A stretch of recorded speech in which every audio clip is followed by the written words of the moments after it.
Hello guys, ఎలా ఉన్నారు? గౌరముఖి మహర్షి పితృదేవతారాధన చేసి తన గత 100 జన్మల వృత్తాంతం అంతా తెలుసుకున్న గొప్ప తపస్సు.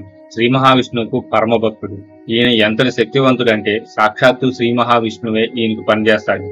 అంతటి తపోశక్తి సంపన్నుడు. అసలు పితృదేవతలంటే ఎవరు, వాళ్ళని పూజిస్తే ఏమవుతుంది, ఎలా పూజించాలి, శ్రాద్ధకర్మలు ఎవరెవరు చేయాలనే విషయాలు మార్కండేయ మహర్షి ద్వారా తెలుసుకొని ఆచరించారు. వాస్తవానికి ఇలాంటి మహర్షుల విశిష్టత గురించి మన చరిత్ర పుటల్లో క్లుప్తంగా లిఖించబడినా కూడా అంతగా ప్రాచుర్యం పొందలేదు. ఎంతసేపటికి వ్యాసుడు, శుకుడు, నారదుడు, వశిష్ఠుడు, అగస్త్యుడు ఇత్యాది మహర్షుల గురించి మాత్రమే ఎక్కువగా వింటూ ఉంటాం. అయితే ఇంకా ఎందరో మహర్షులు ఉన్నారు. వీళ్ళు కూడా ఈ దేశానికి గాని మానవ జాతికి గాని చేసిన సేవ ఎంతో ఉంది. ప్రతి ఒక్క ఋషి ఈ మానవాళికి ఎంతో కొంత ఉపయోగకరమైన పని చేసిన వారే. అయితే అవి ఏంటి అనేవి సరిగ్గా అందుబాటులో లేవు. ఎందరో దురాక్రమణదారులు ఈ దేశంపై దండెత్తి వారి జ్ఞానం అంతా నిక్షిప్తం చేసిన తక్షశిల లాంటి విశ్వవిద్యాలయాలను దోచుకొని తగలబెట్టి నాశనం చేశారు. అలాంటి మహానుభావులైన ఋషులలో కొందరి గురించైనా మీ ముందుకు తీసుకురావాలనేదే నా ప్రయత్నం కనుక మీకు నచ్చితే వీడియోని లైక్ చేసి సబ్స్క్రైబ్ చేసుకోండి. కలియుగ ప్రారంభంలో ఉన్న అనేక మంది మహాత్ములలో ఈ గౌరముఖి మహర్షి కూడా ఒకడు. శమీకి మహర్షి తపస్సు చేసుకుంటుంటే ఆయన కంఠంలో ఒక నృత సర్పాన్ని వేసి శాపగ్రస్తుడయ్యాడు పరీక్షిత్తు. ఆ శాపం ఇచ్చిన శమీకుడి కొడుకు అయినటువంటి శృంగికి సమకాలికుడు. అలాగే శమీకుడికి శిష్యుడు కూడా. శమీకుడు తపస్సులో ఉండటం చేత పరీక్షిత్తును తన కొడుకు శపించిన విషయం అతడికి తెలియదు. తపస్సు నుంచి బయటకు వచ్చిన తర్వాత జరిగిన విషయం తెలుసుకుని కొడుకును మందలిస్తాడు. అలా శపించడం తప్పని మందలించి తన ముఖ్య శిష్యుడైన గౌరముఖిని పరీక్షిత్తు దగ్గరకు పంపిస్తాడు. 7 రోజుల్లో నువ్వు చనిపోతావు. నువ్వు చేసిన తప్పిదానికి నా కొడుకైనటువంటి శృంగి నువ్వు 7 రోజుల్లో తక్షకుడు అనే సర్పం చేత కాటు వేయబడి చనిపోతావని శపించాడు. కావున నిన్ను నువ్వు కాపాడుకుంటావో లేక మోక్ష మార్గాన్ని అన్వేషిస్తావో ఏం చేస్తావో చెయ్యి అని చెప్పమని గౌరముఖి మహర్షిని పంపిస్తాడు. ఎందుకంటే శృంగి శాపం మళ్లించదగింది కాదు. శమీక ముని దగ్గర చిరకాలం శుశ్రూష చేసి చాలా కాలం వేదాంగాలు మాత్రమే కాక బ్రహ్మ విద్యా సాధన చేసిన గొప్ప జ్ఞాని ఈ గౌరముఖి మహర్షి. ఆయన ఆశ్రమాన్ని దర్శించడానికి అనేక మంది మహాత్ములు వచ్చేవాళ్ళు.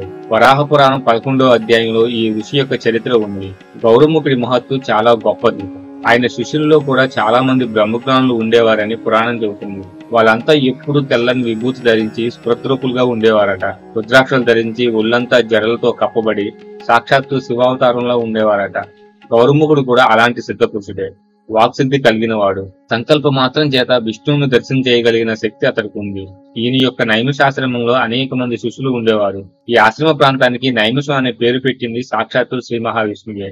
దానికి ఒక చిన్న కథ ఉంది, చెబుతానండి. జమదగ్ని మహర్షికి వశిష్ఠ మహర్షికి జరిగినట్టే ఈయనకు కూడా ఆతిథ్య భంగం జరుగుతుంది. ఈ రాజులు ఆతిథ్యం తీసుకోవడం, ఆ తర్వాత వాళ్ళ దగ్గర ఉన్న దాని మీద రాజుగా నాకు హక్కు ఉంది అని ఆశపడి దౌర్జన్యంగా లాక్కోవటం మామూలే కదా.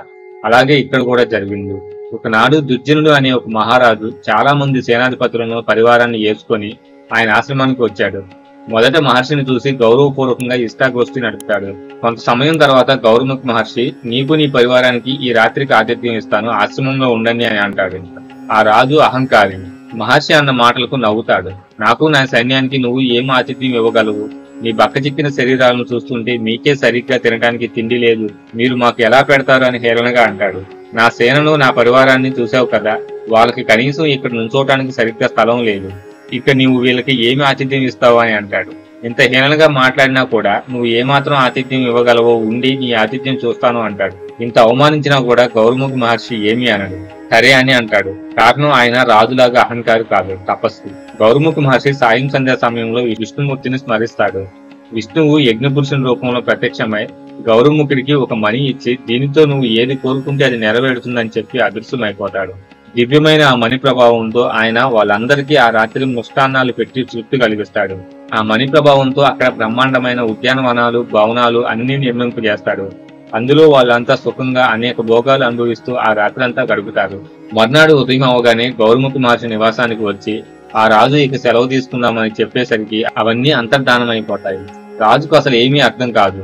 ఇదంతా ఏదైనా కనికట్ట అని అనుకుంటాడు. ఆ తర్వాత ఇదంతా మహర్షి వద్ద ఉన్న మణి ప్రభావం వలన జరిగిందని గ్రహించి ఆ మణి కోసం ఆశపడి తనకి హోమాన్ని కోరతాడు. అంతేకాదు తను రాజు అనే అహంకారంతో ఆయనతో అవమానకరంగా మాట్లాడతాడు. గౌరముఖి మహర్షి మణి అతనికి ఇవ్వటానికి ఒప్పుకోడు. అది శ్రీ మహావిష్ణువు నాకు ఇచ్చింది, దాని మీద ఆశ పెట్టుకోకు, ఇది కేవలం ఆశ్రమానికి వచ్చే అతిథుల కోసం మాత్రమే ఉపయోగించబడుతుందని అంటాడు. అయినా ఆ రాజు వినిపించుకోడు. దుర్బుద్ధి కలవాడు కదా, దౌర్జన్యంతో ఆ మణిని సంపాదిద్దామనుకుంటాడు. తన వెంట ఉన్న సైన్యాన్ని అంతటినీ మహర్షి మీదకి దాడి చేయడానికి ఆదేశిస్తాడు. కానీ మహర్షి మాత్రం ఆ మణిని స్మరిస్తాడు.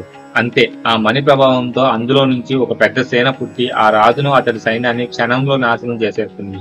విష్ణువును స్మరిస్తే ఒక్క నిమిషంలోనే ఆ మణి నుంచి విష్ణు చక్రం పుట్టుకొచ్చి రాజు సైన్యం మొత్తాన్ని నాశనం చేస్తుంది.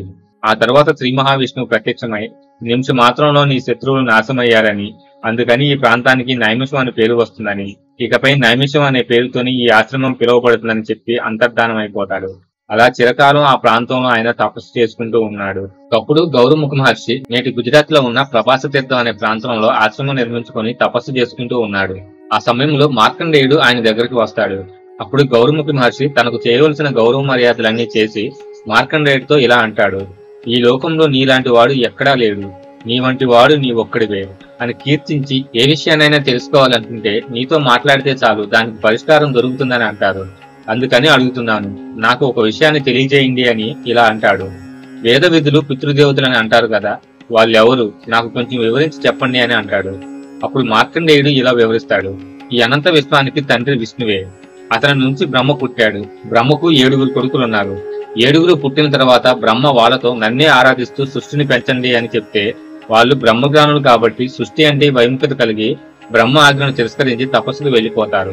అందుకు బ్రహ్మ ఆగ్రహించి మీరు ఏ బ్రహ్మజ్ఞానం చేత తరిస్తున్నారో అది మీకు నశిస్తుందని శపిస్తాడు. ఆ శాపం కారణంగా వాళ్ళు సంసారంలోకి ప్రవేశిస్తారు. తరువాత వాళ్లకు సంతానం కలిగింది. వాళ్ళకి బ్రహ్మజ్ఞానం ఎప్పుడైతే నశించిందో వాళ్ళు ఈ లోకాన్ని వదిలిపెట్టి వేరే లోకానికి వెళ్లిపోయే లక్షణం కలిగిన వాళ్ళు అయ్యారు. కావున భూలోకానికి వచ్చి సంతానం కన్న తరువాత ఈ లోకాన్ని వదిలిపెట్టి ఉత్తమ లోకాలకు వెళ్లిపోయారు, అంటే స్వర్గానికి వెళ్లిపోయారు.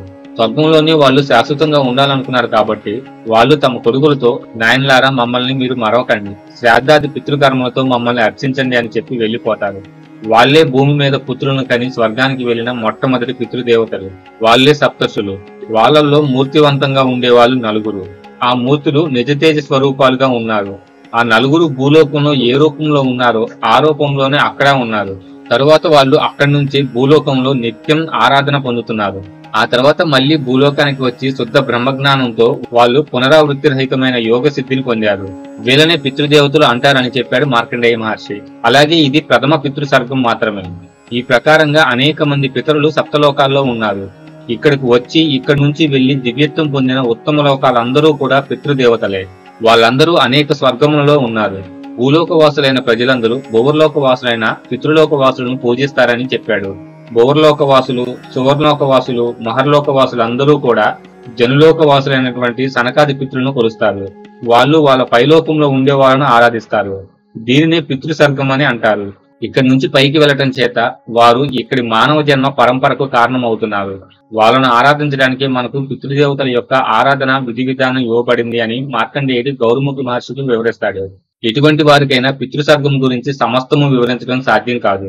అలాంటిది అన్ని లోకాల్లో కలిపి అంతమంది ఉన్నారని అంటాడు. అందుకని సంక్షిప్తంగా వివరించానని చెప్తాడు మార్కండేయ మహర్షి. ప్రధానంగా అందరి చేత పూజిత పొందేటటువంటి పితృదేవతలు కొందరుంటారు.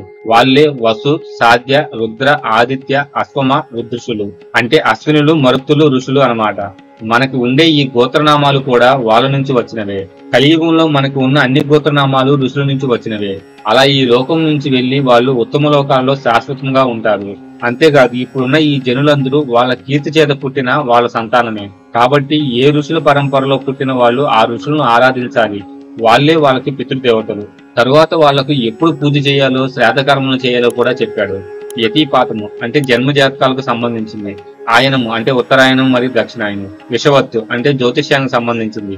చంద్రగ్రహణం, సూర్యగ్రహణాలు, సంక్రమణలు, పుణ్యకాలాలు, నక్షత్ర గ్రహపీడ సమయాలు, చెడ్డకళలు వచ్చినప్పుడు, విశిష్ట ద్రవ్య లాభాలు కలిగినప్పుడు, అలాగే గంగాది మహాతీర్థాలకు వెళ్లినప్పుడు యథావిధిగా శ్రాద్ధకర్మలు చేయాలని గౌరముఖ మహర్షికి వివరించాడు. ఆర్థికంగా స్తోమత లేక శ్రాద్ధకర్మలు చేయలేని వారు తిలతర్పణములు ఇచ్చినా శ్రాద్ధకర్మ ఫలం లభిస్తుందని చెప్పాడు. అది కూడా సాధ్యం కాకపోతే ఒక గోవు దగ్గరికి వెళ్లి దాని ముందర ఇంత గడ్డి పెట్టి పితృదేవతలను స్మరించినా క్షేమకరమే. అది కూడా చేయలేని వాడు అడవికి వెళ్లి చేతులు పైకెత్తి సూర్యుని చూసి బిగ్గరగా ఇలా చెప్పాలి: ఓ పితృదేవతలారా, నన్ను మన్నించి నా నమస్కారం స్వీకరించండి అని అంటే పితృదేవతలు తృప్తి పడతారని స్మృతులలో ఉందని చెబుతాడు.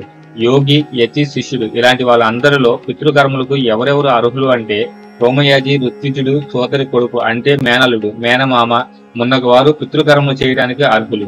కొడుకులు ఉంటే ఎలాగూ చేయాలి. ఒకవేళ లేకపోతే అటువంటి బాకీలన్నీ వీళ్లు తీర్చాలి. యతి తన గురువుకు చేయవచ్చు, తప్పు కాదు. ఆశ్రమాల్లో గురువు గారి యొక్క తిథి శిష్యులు జరుపుకోవచ్చు. తండ్రికి కొడుకు చేసినట్లుగానే యతికి మరెవరూ చేసేవాళ్ళు లేకపోతే కొడుకులు లేని వాళ్ళు లేదా యాగం చేసే సోమయాజి ఎవరైనా చేయవచ్చు. అలా వాళ్లకు చేయించుకోవచ్చు. నపుంసకుడు, దొంగ, నిందితుడు, రోగి, యాచన చేసే బ్రాహ్మణులు ఈ కర్మలు చేయడానికి అనర్హులని వివరించాడు. మార్కండేయుడిని గౌరముఖి మహర్షి ఇంత విజ్ఞానం ఎలా తెలిసింది మీకు అని అడుగుతాడు. అప్పుడు మార్కండేయుడు తను పితృదేవతలను స్వయంగా ఆరాధన చేసి తెలుసుకున్నానని ఈ విషయాలు చెప్పి వివరిస్తాడు. ఆ తర్వాత గౌరముఖుడు పితృదేవత పూజ కొంతకాలం చేసి తన గత 100 జన్మల వృత్తాంతం మొత్తం పుణ్యఫలంగా తెలుసుకుంటాడు. అంటే అంతకు పూర్వం ఆయనకు తన పూర్వ చరిత్ర తెలియదన్నమాట. ఆ ప్రకారంగా తన పూర్వీకులు ఎవరో, వాళ్ళ చరిత్ర ఏమిటో ఆయన తెలుసుకుంటాడు. బ్రహ్మ యొక్క మానస పుత్రులైన 7గురిలో భృగువు ఒకడని, ఆ భృగు వంశంలో తాను జన్మించాడని ఆయనకు తన పూర్వ చరిత్ర తెలుస్తుంది. ఆ ప్రకారంగా గౌరముఖి మహర్షి శ్రీహరి భక్తుడిగా నేటి గుజరాత్ లో ఉన్న ప్రభాస తీర్థంలోనే చాలా కాలం తపస్సు చేసి శాశ్వతమైన కీర్తిని పొంది ముక్తిని పొందాడు. ఆయన శిష్య పరంపర భారతదేశంలో చాలా వరకు ఉన్నారు. వాళ్ళందరూ జ్ఞానులు, విరాగులు, భక్తులు, యోగులు. అలా ఆయన శిష్య పరంపర ఈ దేశమంతా వ్యాపించి ఉంది. ఈ వృత్తాంతం అంతా వరాహపురంలో 11వ అధ్యాయంలో లిఖించబడి ఉంది. సో గైస్, ఇటువంటి మాస్టర్ల గురించి తెలుసుకోవాలనుకుంటే ఛానల్ ని సబ్స్క్రైబ్ చేసుకోండి. అలాగే నా ఎక్స్ప్లెనేషన్ కనుక మీకు నచ్చితే లైక్ చేసి మీ ఫ్రెండ్స్ అండ్ ఫ్యామిలీకి షేర్ చేయండి.